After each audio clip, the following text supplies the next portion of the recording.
I selected two scriptures this morning, one of course from the Old and one from the New.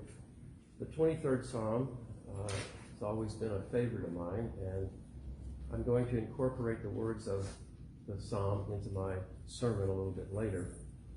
And then in Mark, we're still in what we call Eastertide on the church calendar. It's the time between Easter and Pentecost. And so we're still in this time between those two dates. And in fact, the title of my sermon today is In the Between Times. So hear this reading from Psalm 23. The Lord is my shepherd, I shall not want. He makes me lie down in green pastures. He leads me beside still waters. He restores my soul.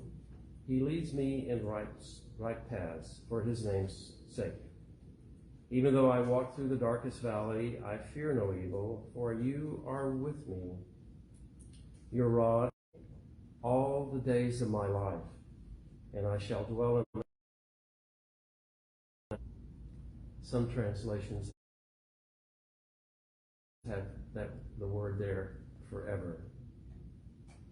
And from the reading that I've chosen from Mark today, the 16th chapter, verses 4 through 8. When they looked up, they saw that the stone, which was very large, had already been rolled back. As they entered the tomb, they saw a young man dressed in a white robe, sitting on the right side, and they were alarmed. But he said to them, "Do not be alarmed. You are looking for Jesus of Nazareth, who was crucified. He has been raised. He is not here. Look, there is the place they laid him.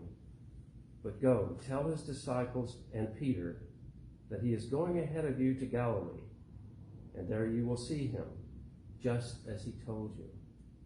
And so they went out. They were afraid.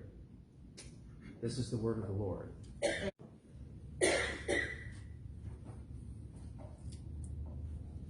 In the New Testament lesson this morning, we read a passage that is normally used at Easter time. It is a passage that we read and perhaps see the big picture, but are there other hidden messages we can think about together this morning? The verse that caught my eye was verse 7. But go, tell his disciples and Peter that he is going ahead of you to Galilee. There you will see him, just as he told you. An interesting verse, I thought, and it shows one important aspect of Jesus' life. He went ahead and not backwards. He told of an event that will be known in the future and not in the past. Jesus did this throughout his ministry. One example would be teaching in the temple when he was 12 years old. He foretold to the elders what will happen in the future, and they were amazed. He was lost for 3 days away from his family before they found him. It was an in-between time of when they first went to the temple and didn't find him till 3 days later. An in-between time. He told his mother, "I must be in my father's house doing the work of my father," thinking about what he was sent to do, thinking about the future, and using the time he had in between his youth and then his ultimate crucifixion, thinking about the in-between times and not looking back. He also had some in-between times as he went about selecting his disciples and beginning his ministry. There were times between his traveling from place to place and before he began his preaching and teaching and healing and miracles. He came to cure the sick, the deaf, the lame, and those who were poor in spirit. He came to eat with anyone and everyone. He came to walk this earth and show others how to live, to forgive, and to love. God gave Moses 10 commandments, but Jesus gave one before he ascended to heaven. He gave that to his disciples. Remember, you are to love one another, just as I loved you first. Well, 2.5 years ago or so, we were all surprised with what sometimes we can call an unexpected journey in our life. Times that can change our lives when we least expect it. Times like unexpected illness, unexpected job loss, unexpected relationship changes, unexpected virus, and what we call pandemic changes. In between those times, we may have other types of times. The beginning of a war and not knowing exactly when it will end.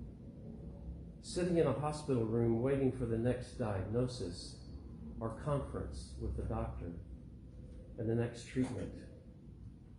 Gathering in a hospice room waiting and wondering. Meeting in a law office to learn more about an estate or will or other types of legal matters. Waiting for someone to come home from a business trip or a vacation. Waiting for an answer to prayer. In between, working full time and then retirement. Waiting for someone to fall in love with. The beginning of graduation this week and last week and a couple more weeks when high schools graduate and colleges are in that process of doing that just yesterday. And now what? What is next? What is the time between graduation and what's next? Looking for a job, going to college, planning a trip, planning a celebration. What's next? What is the in-between time? And what will it offer us? What will it provide? In-between times also in the death of a loved one and preparing for the funeral. These can all be bittersweet in-between times in life. The women who went to the tomb, as Mark records it, they experienced all types of emotions, of fear, and they were scared. But the angel told them, do not be afraid. And as we explore the text again this morning, Mark records that Jesus has gone ahead, and they will be able to meet him there just as he said he would. The women were afraid and ran away, Mark records. Where was Jesus? What had happened to him? Should they go to Galilee or not? The women could have wondered. They could have wondered, will we recognize him? What will he look like? The last time we saw him, he was on a cross. What will it be like to see him again? Will we recognize him? The first chapter of Mark simply says, in the beginning, there was the word of the Lord. Mark doesn't mention the virgin birth, and neither does the book of John. When we hear the word beginning, we automatically think of an ending, don't we? We hear the concert will begin at such and such time and end at such and such time. The football game will begin at a certain hour and will end approximately 3 hours later. The end of Mark is a cliffhanger. He leaves us without an ending. So what are the women and the disciples supposed to do with the in-between times? The time when Jesus was on the cross and then finding the stone rolled away. They were told to go to Galilee and they would see Jesus. But we read in Mark that the women ran away from the empty tomb with terror and amazement had seized them, and they said nothing to anyone, for they were afraid. The writings of the Apostle Paul indicate he thought Jesus would return in his lifetime. And of course we know that isn't what happened. And so we Christians have been living in the in-between times for over 2,000 years. And as I thought about the sermon today, I found myself thinking and remembering the many in-between times in in my life. Graduation from college, military service, marriage, having children, moving to Oklahoma City, not knowing only one person in the entire state. It just happened to be another high school friend who moved here a couple of years ago, a couple of years before my wife and I did. I knew one person in the whole state. What would it be like? What would my time here be to come and accept a new job?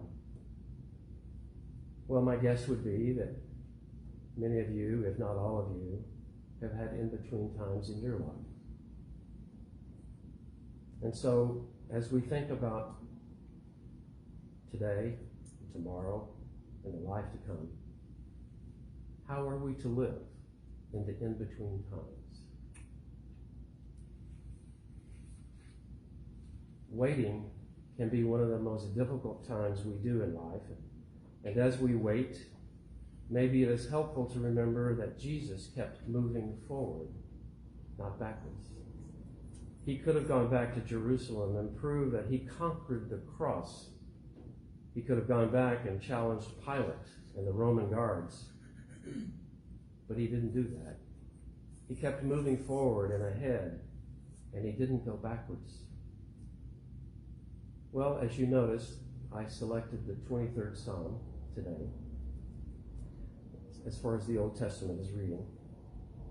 And in my time that I decided to go to seminary and take courses online and serve in a church locally here,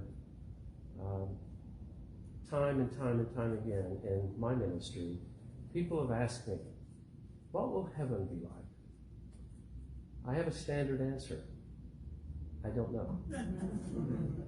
I grew up in another tradition, and that tradition talked about streets of gold.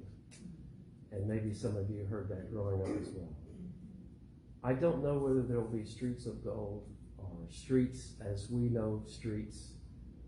I don't know that we'll know the people that we know now. That subject has been debated from time to time in particular sermons and lectures that I've heard. So, what does the Bible say when we need help?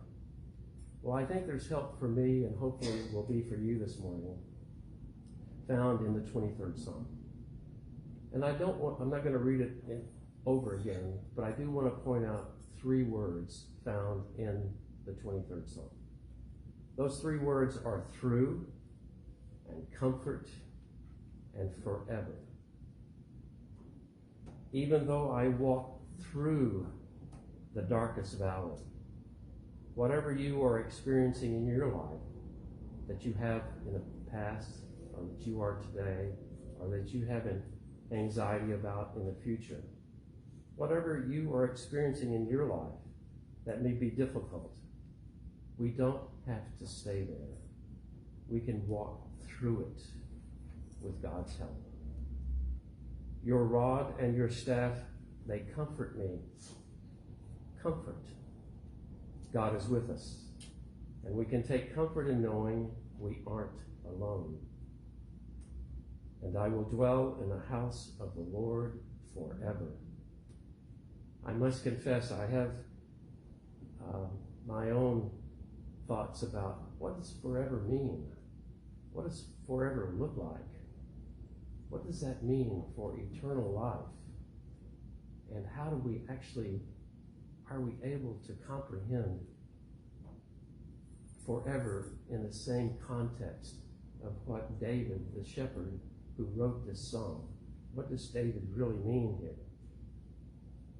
Well, David was a shepherd, and he knew the importance of watching over his sheep.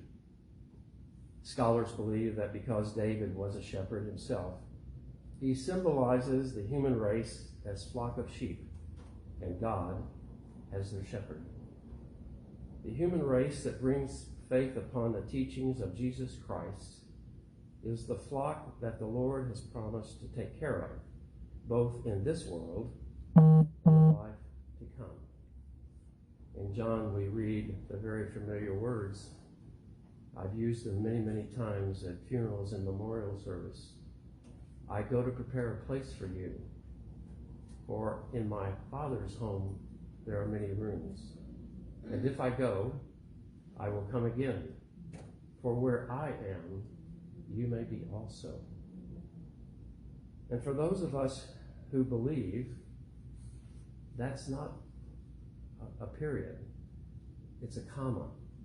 There's more to come.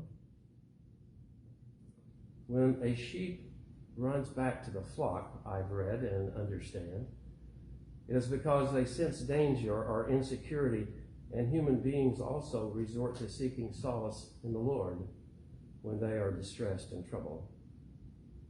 Scholars believe that David wrote the 23rd Psalm because he wanted people of faith to understand that the Lord is always present and that it is humans themselves who isolate God from their lives. When we are confronted with a calamity or discomfort, we resort to praying, don't we? David wanted to stress that God never leaves his creation and that he will see us through those moments of turmoil and test in life. The pandemic has us all in a period of waiting and wondering, and scientists tell us that it may be several more months before we have the answers we seek. We're still in the in-between time of when it began and when we will see, hopefully, an ending to it all. And so as we live in the in-between times, may we know that the answers we seek will be made known to us in God's time and not ours. And as we continue to live during these in-between times, may we remember Jesus never went back, but rather always ahead and forward. And so must we. And the church said, Amen. Amen.